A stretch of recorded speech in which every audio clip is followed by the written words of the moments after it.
Estamos en una de las bibliotecas de la Jefatura de Gobierno de la Ciudad de México con Claudia Sheinbaum.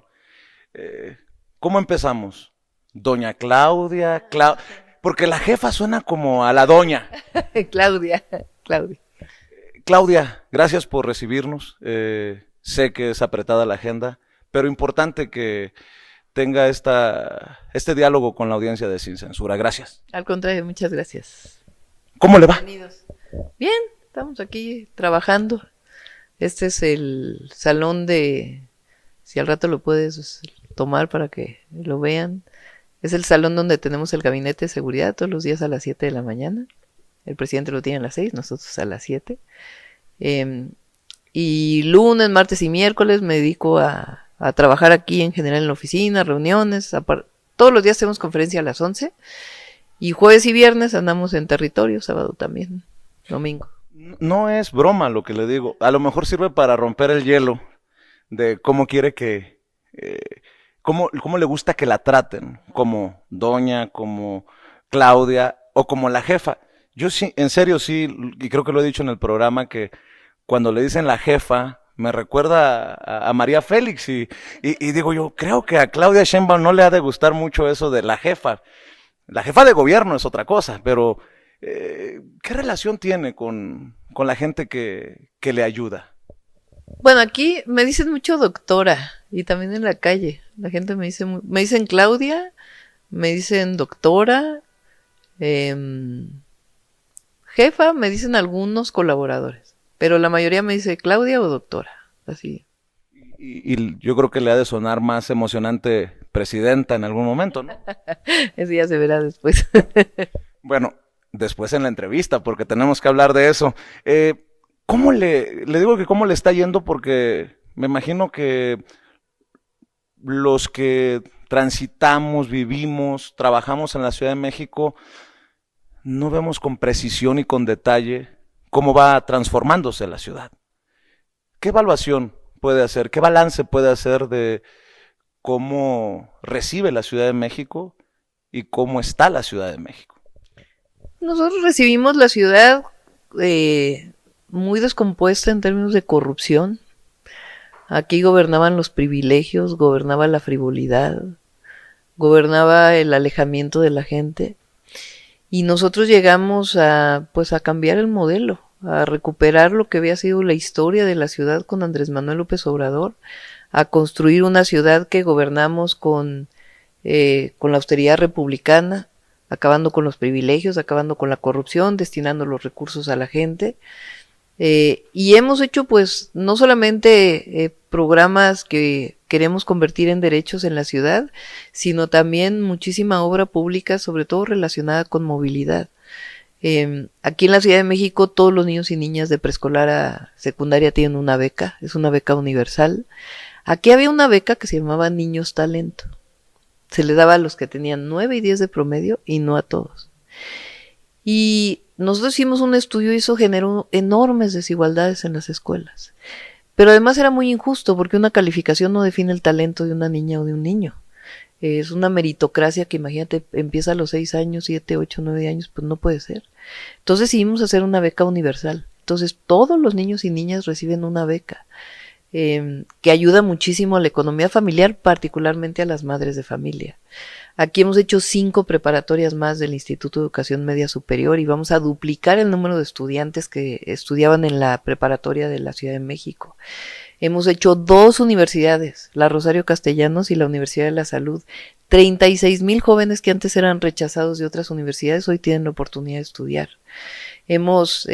Afrontamos la pandemia obviamente con un apoyo enorme del gobierno de México y una enorme coordinación y colaboración, pero hemos hecho 3 hospitales generales. Estamos por inaugurar el de Coajimalpa, remodelado centros de salud y al mismo tiempo hemos invertido en los 2 cablebuses, que es una forma de transporte que no solamente es amigable con el medio ambiente, eficiente, sino que es un proyecto de justicia social, porque lleva el mejor transporte a quien menos tiene. Son los cablebuses más largos, los teleféricos más largos de todo el mundo, uno de ellos mide casi 12 kilómetros y van de la punta del cerro de Cuautepec al metro, o de la punta del cerro de Santa Catarina en Iztapalapa al metro. Y estamos por hacer el tercer cablebús. Hemos comprado trolebuses, estamos cambiando la forma de movilidad en transporte público con una tarjeta de movilidad integrada con la que puedes entrar a todo el transporte. Hemos hecho 16 parques públicos y todo esto tiene que ver con una apuesta a lo público, que es la esencia de nuestro proyecto. El neoliberalismo lo que hizo fue privatizar derechos, lo que hizo fue privatizar recursos naturales, en esta idea de que solo lo que vale es lo que puede tener un valor económico. Y nosotros lo que creemos en el proyecto de la Cuarta Transformación es que la disminución de desigualdades solamente se consigue invirtiendo y apoyando a los que menos tienen, pero además abriendo derechos. La educación no es un privilegio, es un derecho. La salud no es un privilegio, es un derecho. El transporte público debe ser el mejor de todos. El espacio público debe ser el mejor de todos y no debe costar para entrar.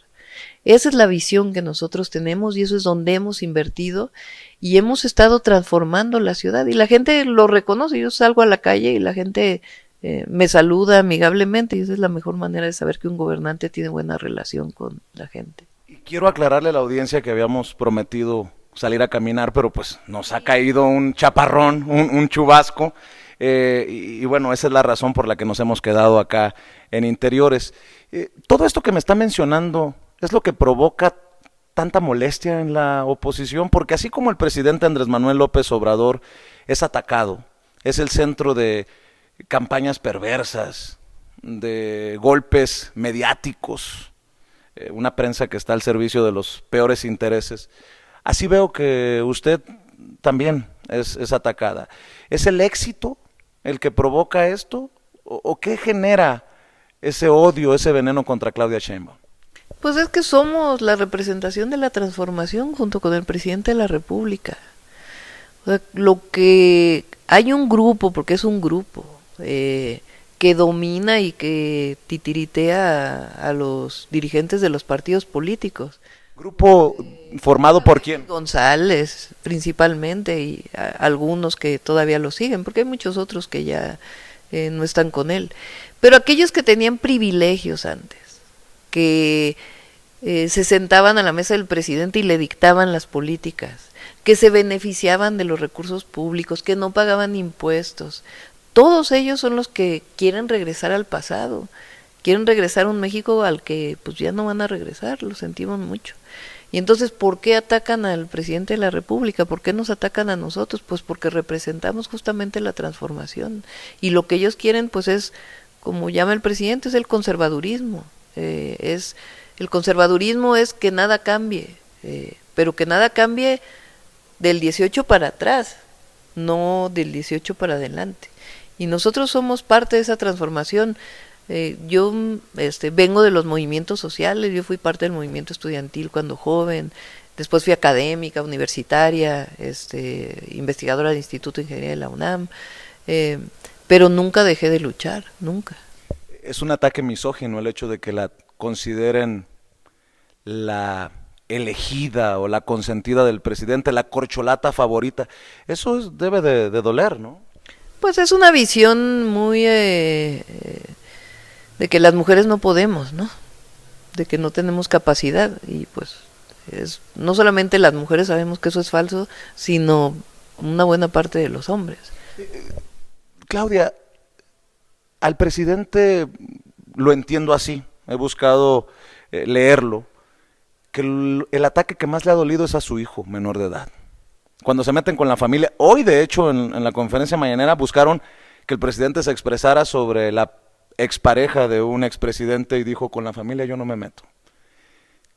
¿Qué ataque le ha dolido más a usted? ¿Qué es lo que más le ha dolido que se ha dicho? Tal vez alguna calumnia, alguna mentira, alguna tergiversación. ¿Qué es lo que más le ha dolido desde que es jefa de gobierno de lo que se dice en la prensa? Porque le duela a quien le duela y le pese a quien le pese, como digo en el programa, hay una prensa mercenaria, hay una prensa golpeadora, hay una prensa tradicionalmente chayoteril que ahora que no recibe dinero de los gobiernos de la Cuarta Transformación, busca el dinero en los en los intereses más oscuros. Pero fíjate que, digo, una parte es una parte de la prensa, pero hay otra que es toda esta granja de bots que se dejan ir en las redes sociales. Y ahí hay que ver quién los financia, cómo se financian, porque tú entras a las cuentas y lo que ves es una persona que tiene 10 seguidores, 15 seguidores, que creó la cuenta hace poco, que creó la cuenta hace mucho, pero que en realidad a lo único que se dedica es a atacar a la Cuarta Transformación.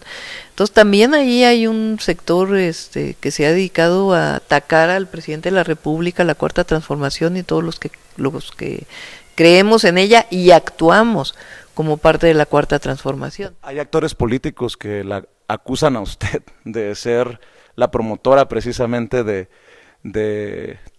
tendencias, ¿no? Imagínate. Ayer, por ejemplo, tuve una tensa entrevista con Ricardo Monreal en el Senado y pues hacía referencia directamente a usted y a sus seguidores. Decía que no van a ganar así, que lo que van a generar es una división que no va a poder repararse, y hacía referencia a los seguidores de Claudia Sheinbaum. ¿Qué responde a eso? Pues yo no sé, no escuché la entrevista de Ricardo, tendría que escucharla para saber qué fue exactamente. Pero la relación entre ustedes no es la mejor, ¿o sí? No, yo saludo muy bien a Ricardo, o sea, hay diferencias. Yo no... yo creo en la lealtad a un proyecto. Yo creo en la lealtad a un proyecto. Y lo que ha sido una historia de vida de lucha. Entonces, eso es en lo que creemos y actuamos como eso. Pero te voy a decir una cosa, yo no voy a entrar en confrontaciones jamás con compañeros de mi partido. Jamás. Yo le decía ayer a Ricardo Monreal, a veces usted tira la piedra y esconde la mano. Cuando defendió a Sandra Cuevas, decía que no la estaban dejando gobernar o trabajar ahí en la alcaldía Cuauhtémoc. Y cuando le preguntaron, le dije que si era referencia a Claudia Sheinbaum, usted dijo, no me quiero confrontar. Ayer le hacía referencias directas sobre el presidente y dice, no me quiero confrontar. Definitivamente Ricardo Monreal pareciera, esa es mi opinión, dolido todavía de aquella posibilidad que tuvo de ser candidato a la jefatura de gobierno y que se queda usted con ella. Ayer le decía, y creo que no le gustó mucho, que está ante la posibilidad de que vuelva a ganarle una contienda a Claudia Sheinbaum.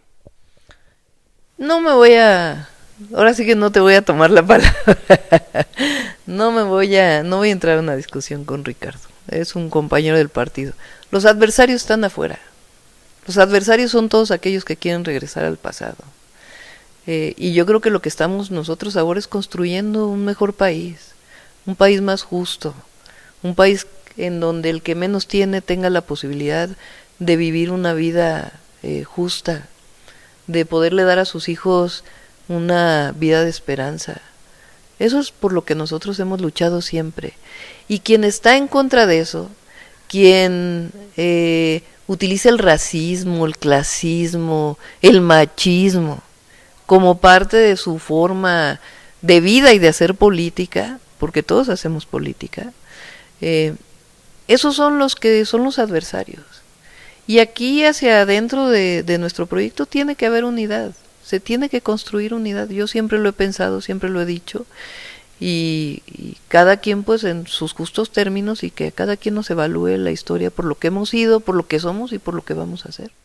No me respondió qué fue o qué ha sido lo que más le ha dolido, que se ha dicho de usted, qué ataque le ha dolido más. Yo creo que también cuando entran en ataques a los hijos, ¿no? Yo tengo 2 hijos, tengo una hija y un hijo.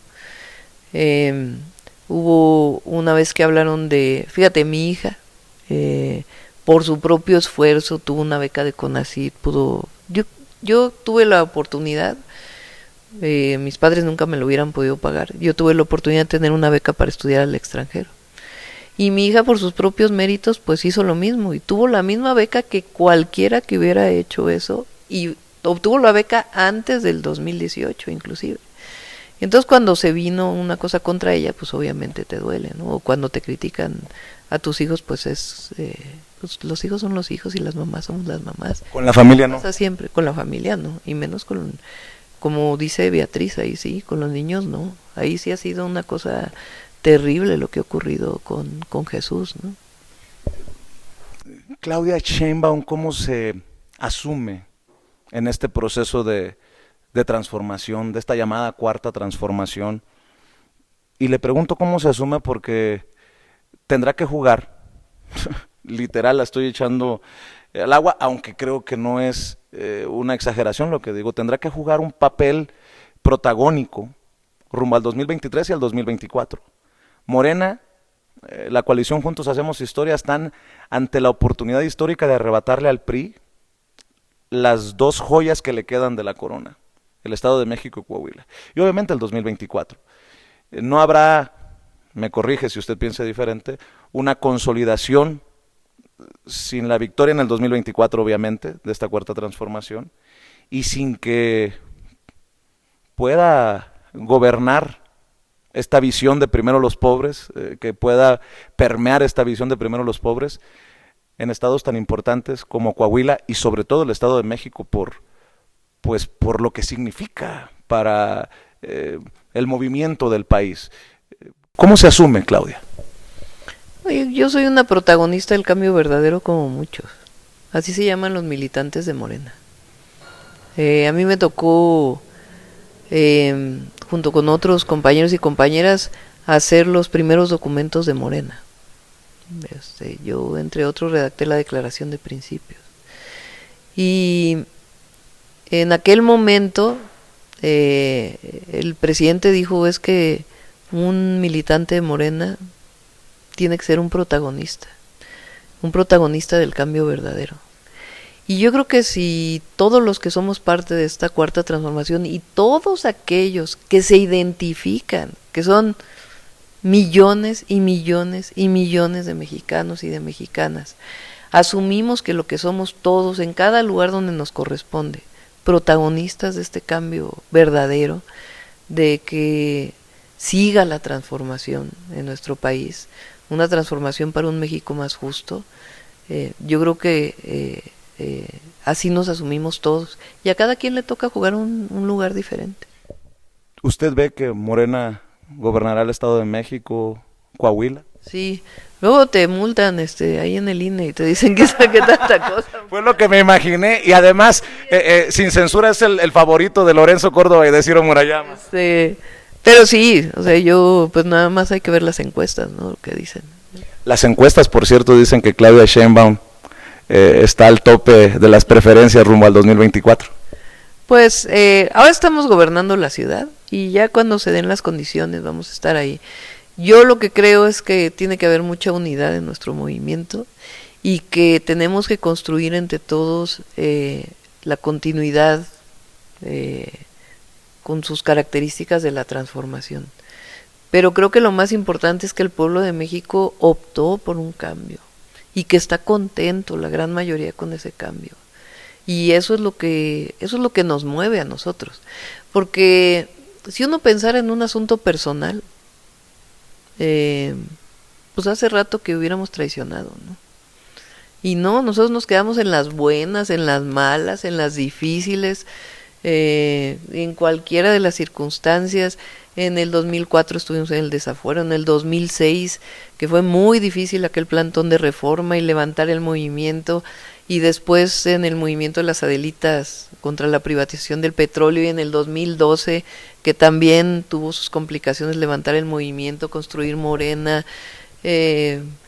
Ahí estuvimos, y hoy, imagínate, son la presidencia de la República, o sea, el gobierno federal, 22 entidades de la República, la mayoría en el Congreso, la mayoría en el Senado. En 2015 se creó Morena, pero claro, es un hombre que se ganó el corazón del pueblo de México, y con ellos pues un gran proyecto en donde todos hemos entregado una parte de nuestro corazón y de nuestro esfuerzo. Entonces jamás vamos a traicionar al pueblo de México.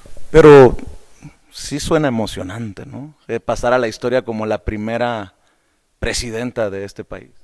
Pues te digo que me ando cuidando del INE porque creo que mañana van a poner otra multa y pasado otra, y ayer ya me pusieron otra, pero evidentemente que yo sí creo que es tiempo de las mujeres. Sí, creo que es tiempo de las mujeres. Y creo que... ¿Es el tiempo de Claudia Sheinbaum? No, es el tiempo de las mujeres. O sea, porque yo represento más allá de Claudia Sheinbaum. Porque, digo, hay de aspirantes a aspirantes, ¿no? El presidente tenía una frase hace tiempo, que yo creo que hace mucho que no se lo he oído decir. Ya no nos pertenecemos. O sea, ya no es una decisión personal. Eres parte de un movimiento social y muchas decisiones que tomas ya no depende de la decisión personal, sino de en qué momento te puso la historia y qué es lo que representas en ese momento. Y yo pienso que la historia nos colocó en un momento en donde representamos a millones y millones de mexicanos y mexicanas, y no solamente mi persona, sino este movimiento del cual pues hemos sido parte y ahí estamos. Encabeza un movimiento. El que estaba antes de usted encabezaba un gobierno corrupto. No exagero, ¿cierto? No, no exageras. Yo pensé que la entrevista la íbamos a hacer en la oficina con vidrios blindados, ¿sí? Ya, si quieres. Sí, cuando llegamos tenía las puertas blindadas. Yo se lo pregunto y a veces suena hasta broma, ¿no? Hasta de chiste. Porque ese señalado está en el Senado de la República como si nada. Y el presidente habla de acabar con la impunidad, de acabar con la corrupción, y a veces nos desesperamos desde diferentes trincheras, unos desde la periodística, otros desde la política, otros de la social. Híjole, a veces es una píldora difícil de echarse, verlo en tribuna y ver que pareciera que se unta vaselina para que se le resbale todo, Claudia. Bueno, ahí es donde la fiscalía ha encontrado, porque hay que tener muy claro eso, ¿no? Uno necesita pruebas y la fiscalía es la fiscalía y el poder judicial es el poder judicial y uno tiene que gobernar. O sea, ahí en donde había pruebas, pues hay pruebas, hay personas detenidas, hay órdenes de aprehensión. En otros casos, si aparecen pruebas, pues aparecerán pruebas, dependerá de la fiscalía pero uno como gobernante, aunque tiene que estar uno mencionando permanentemente la diferencia para que también la gente se acuerde. O sea, ¿por qué el presidente está diciendo, a ver, se acabó el periodo neoliberal, se acabó la corrupción como forma de gobierno, se acabó que los intereses de México estuvieran al servicio de unos cuantos y hoy tenemos un gobierno del pueblo y para el pueblo? Todo eso que repite todos los días el presidente y que pone nombres en cada lugar y pone cifras y muestra, todo eso es fundamental porque si no también se nos olvida. Y aquí antes de 2018 o de diciembre del 2018, pues hubo un gobierno que traicionó al pueblo de la Ciudad de México. Y hoy lo que hemos hecho pues es recuperar la confianza del pueblo de la Ciudad de México y trabajar para la gente. Pienso en Claudia Sheinbaum y se me vienen a la mente figuras, mujeres que han marcado la pauta en otras partes del mundo. Por ejemplo, Angela Merkel, solo por mencionarla como ejemplo. Y yo decía, a veces somos en la prensa muy injustos, porque queremos ver a la mujer de hierro, a la mujer dura, y a veces no vemos más allá, no vemos al ser humano. Yo sé que uno de los momentos más difíciles de su gobierno ha sido la tragedia de la línea 12 del metro. ¿Me equivoco? Bueno, fue muy, muy difícil estar ahí en ese momento y después... Yo tengo una visión del mundo en circunstancias de esas que puede servir para cualquier momento y es, nunca te vas a equivocar si estás del lado de las víctimas y de la justicia, nunca. Y siempre hemos estado del lado de las víctimas, o sea, ahí hemos estado ayudando, no solamente en términos de la ley de víctimas, sino cercanos, de manera muy humana. ¿Se recuerda usted cuando le avisaron? ¿Qué fue lo que pensó? ¿Cómo trató de digerirlo? Se lo pregunto por esto. Salí disparada de mi casa, o sea, en el momento que me dijeron se cayó una trave de la línea 12, estaba en su casa y en ese momento salí corriendo para allá. Se lo pregunto porque Hay que no lo hacen, ¿eh? ¿Cómo quién? No, ya. No sé. Anímese, vamos a, como digo yo en el programa, dejar la víbora chillando. A ver, doctora, Se lo pregunto porque la cobertura ha sido Claudia Sheinbaum está tapando algo. Claudia Sheinbaum nos está mintiendo. Claudia Sheinbaum es culpable. Pero Cobertura también, ¿eh? Porque ahí hay una cantidad de bots también tremendo, ¿no? O sea, ha habido una campaña ahí. Y yo, para cerrar tema línea 12, ¿no? O sea, ahí hubo de parte de la Fiscalía una justicia restaurativa, que lo ha explicado varias veces la fiscal, hay muchos casos que siguen pendientes, y lo más importante es que nosotros nos estamos dedicando a reconstruir la línea 12. Y es algo que correspondió pues a una falla de origen, y ya la Fiscalía tiene que determinar cómo fue eso y cómo se hizo. usted dice, depende de qué cobertura. Pues la cobertura de los que se dicen verdaderos periodistas, doctora. Los periodistas que nos buscan eh, ridiculizar y no permitirnos un espacio en estos diálogos que son importantes, porque me imagino que Sarmiento, que Riva Palacio, que los Loret y todos esos personajes, pues no están muy contentos que los que tenemos un espacio en redes sociales hagamos contrapeso a esas coberturas, a eso me refiero. Sí, yo creo que habrá quien les crea, ¿no? Pero ya es un sector muy pequeño. Yo creo que sobre todo cuando hay calumnia, eso es lo que hay que combatir totalmente, ¿no? Porque cuando hay calumnia y cuando hay mucho dinero de por medio, porque es cuando yo te digo las granjas de bots en el Twitter, en otras redes sociales, cuando hay todo eso, ¿quién los paga? Hay que preguntarse quién los paga, ¿no? Y vas a acabar ahí donde siempre acaba. Con el señor X. Exactamente. ¿Qué le falta por hacer? ¿Qué reto tiene la Ciudad de México y que le gustaría cumplir antes de lanzar en forma su campaña rumbo a la presidencia?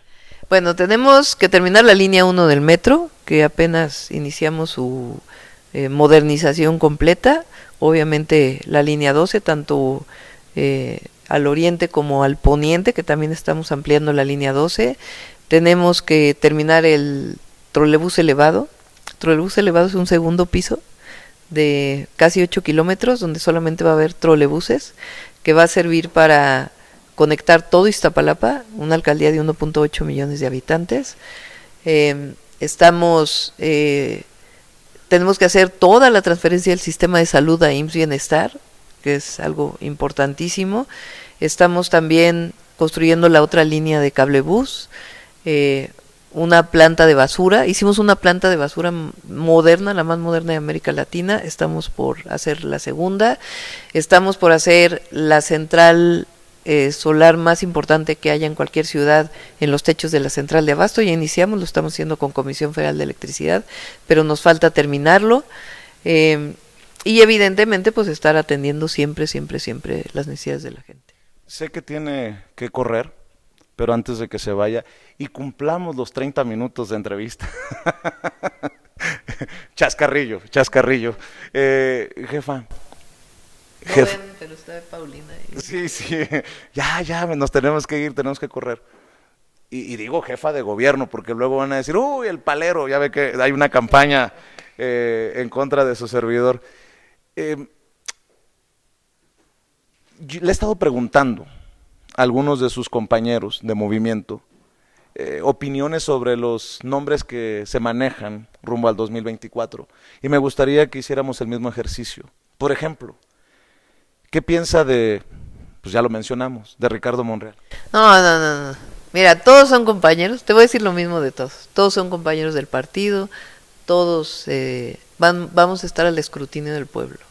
¿Qué piensa de Marcelo Ebrard? Lo mismo, es un compañero, ya se afilió al partido, pero es un compañero con el que se viene trabajando desde hace tiempo. Cada quien tenemos nuestra historia. Hay otros que no son necesariamente del partido, pero se consideran del movimiento. Por ejemplo, en las encuestas veo a Gerardo Fernández Noroña, ¿qué piensa? También, a Gerardo lo conozco de hace mucho tiempo. Y también, pues es un compañero que viene del movimiento.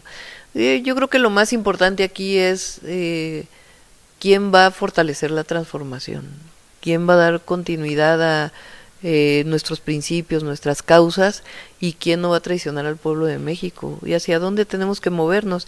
Y ahí lo va a decidir la gente. ¿Y sobre qué va a decidir? Pues sobre lo que hemos sido, sobre lo que somos y lo que la gente opine de nosotros.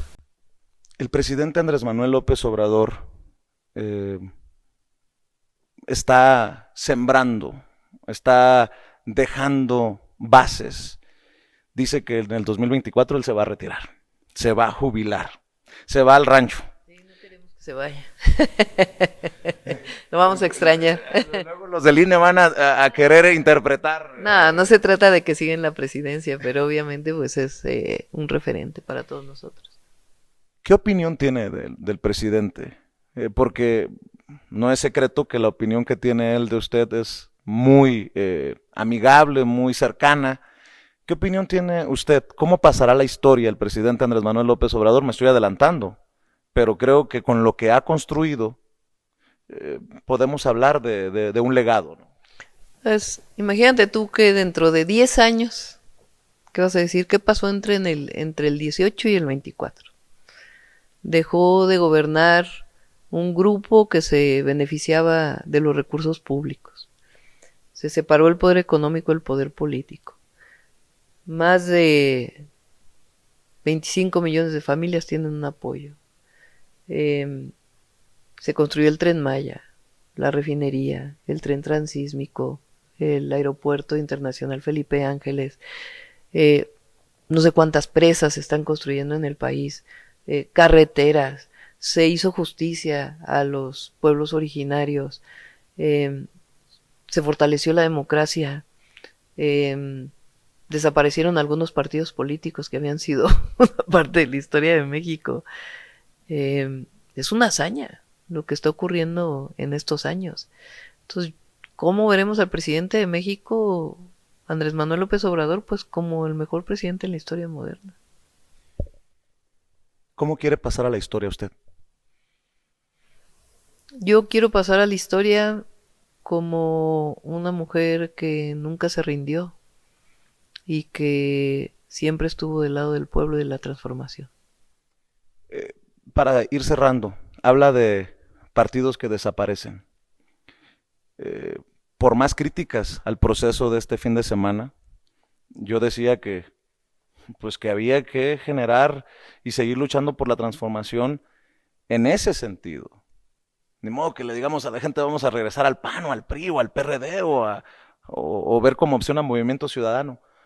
En algún momento, en alguna mañanera yo le pregunté al presidente su reflexión sobre el PRI, el gran partido que hoy está en la lona. ¿Usted cree que uno de estos grandes partidos terminará desapareciendo después de contiendas como la de Coahuila o el Estado de México? Pues fíjate que más allá del PRI, de hecho hoy el PRI y su vínculo, su alianza con el PAN, desdibujó pues lo que alguna vez fue el PRI. O sea, hoy son parte del conservadurismo. O sea, es un solo partido, es un solo bloque. Por eso también hay muchos que ya no están contentos ahí.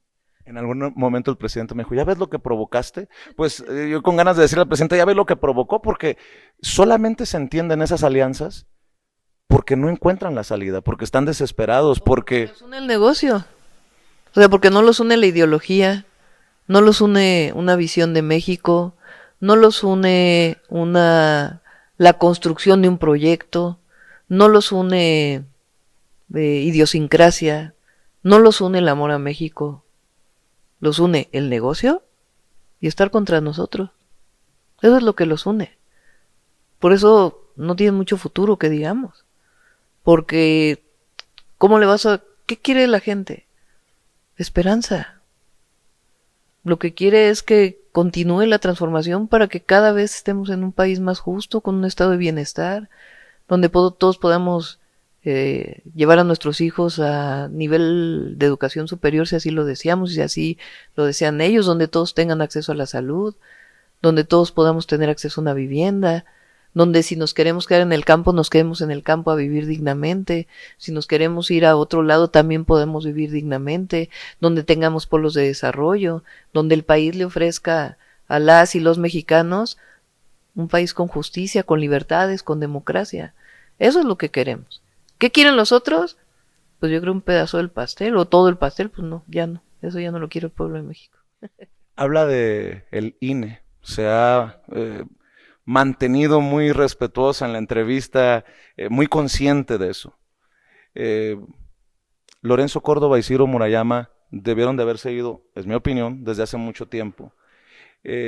Para cerrar, ¿se siente agraviada por la forma en que han manejado ese Instituto Nacional Electoral estos personajes? Porque uno de los blancos de las medidas disciplinarias, por llamarlo de alguna manera, ha sido usted.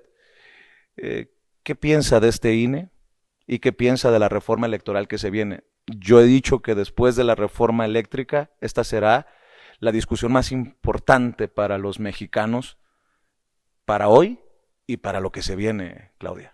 ¿Por qué el presidente está proponiendo una reforma electoral? Pues porque no hay democracia. O sea, porque tenemos un instituto. Hay democracia porque el pueblo de México la ha conseguido, como en el 2018 o como en otros casos posteriores. Pero el Instituto Nacional Electoral, algunos de sus consejeros, a lo que se han dedicado, pues es a ser totalmente parciales, no árbitros imparciales, a evitar que se llevara a cabo la revocación de mandato. Si fue nada más porque no tuvieron de otra, pero si hubiera sido por ellos no lo hubieran hecho. Entonces, no es un agravio personal, yo creo que es un agravio a la democracia y al país y al pueblo de México. Y por eso tienen que cambiar las cosas. Y la reforma electoral del presidente es muy radical y a mí me gusta, porque inclusive para los propios, o sea, que los partidos políticos dejen de tener financiamiento permanente. Así sea Morena. Así sea Morena. ¿Qué quiere decir eso? ¿Quieres hacer política?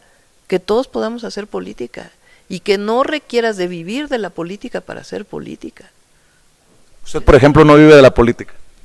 No, yo soy servidora pública hoy. Yo fui académica de la UNAM hasta pues el 2015, todavía del 2015 al 2018 tuve una comisión de la UNAM, hoy tengo licencia, y no denosto a quien haya sido diputado, senador, para nada, al contrario. Bueno, es que hay de diputados y senadores, hay algunos que fueron gobernadores y tienen palacetes, y que dices tú, ¿y de dónde salió? Bueno, pues hay que preguntarle a Laida, y sus audios de Alito, ¿no?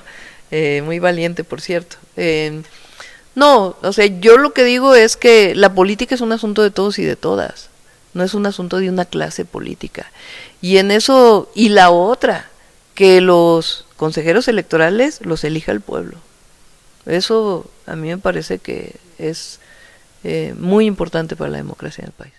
¿Con qué cerraría? ¿Qué le dice a la gente que a lo mejor no comparte la idea de que Claudia Sheinbaum, no sé, esté haciendo un buen trabajo o que sea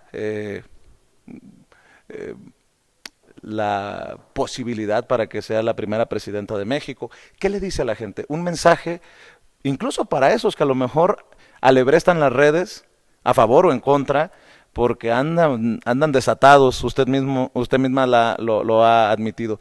¿Con qué cierra, Claudia? Yo agradecido por esta oportunidad, que espero sea la primera de muchas, y que no necesariamente tengamos que ir a su conferencia de prensa, sino que sea un cara a cara, más que con su servidor, con Vicente Serrano, con las audiencias de los espacios que dirigimos. ¿Con qué cierra? Que estamos viviendo un momento histórico muy especial. Estamos en un momento único en la historia de México, que es un momento único por muchas razones, y que la democracia significa que podemos estar de acuerdo o que no podamos estar de acuerdo, pero eso no significa denostar. Y lo que sí tiene que desarraigarse de todos nosotros es la discriminación, es el clasismo, el racismo, el machismo, y que nos demos oportunidad de escucharnos. Yo le agradezco mucho y ojalá que por los capitalinos, que por el bien de la Cuarta Transformación, le vaya bien. Muchas gracias. Gracias. Claudia Sheinbaum, en su biblioteca. Ya tendremos que darnos una vueltecita para ver qué tiene aquí la jefa de gobierno. Lástima. A ver si la próxima hacemos la entrevista en la oficina con las puertas blindadas y los vidrios. ¿Ya no? Ya no. Bueno, gracias. Amigos, amigas, regresamos en breve. Pero mientras seguimos hablando sin pelos en la lengua, sin censura, usted puede suscribirse a nuestros 3 principales canales en YouTube. Sin Censura Media, en donde tenemos más de 1,600,000 suscriptores. Sin Censura TV, en donde tenemos más de 1 millón de suscriptores. Y en Sin Censura Presenta, en donde queremos llegar muy pronto a los 100,000 suscriptores. Si usted ya está inscrito en Sin Censura Media, suscríbase en Sin Censura TV. Si ya está suscrito en Sin Censura TV y Sin Censura Media, suscríbase a Sin Censura Presenta. Recuerde que es gratis, no tiene que sacar un solo centavo de su bolsillo para apoyarnos. Dele clic en la campanita para que los señores y señoras de YouTube envíen las notificaciones cuando estemos transmitiendo en vivo y en directo o estemos subiendo videos. También nos puede seguir en Twitter en @_Vicente Serrano y hasta en Instagram. Ojo, también estamos en Instagram. Son nuestras redes sociales y con el apoyo de ustedes seguimos creciendo, porque con ustedes todo, sin ustedes nada.